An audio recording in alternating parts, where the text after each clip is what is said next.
tapataan niin 4 metri suurin piirtein. Ja sitten otetaan sellainen heiluriliike ja lanneliike mukaan tällainen.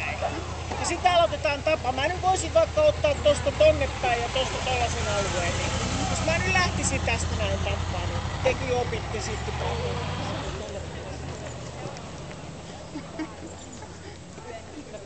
Tässä on tää lanneliike hyvin tällainen. Voitte pistää tän sitten Facebook-sivulle kamppaaja.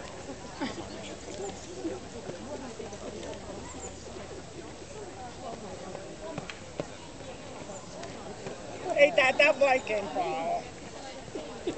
Meneekö se niinku eteenpäin vai taaksepäin? Mä menen nyt taaksepäin. Tässä voi mennä niinku ristiin, rastiin ihan miten tärkeintä on, että se koko alue tulee tampattua.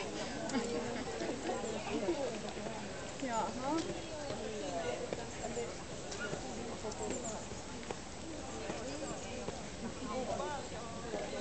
Noin, huhhuh.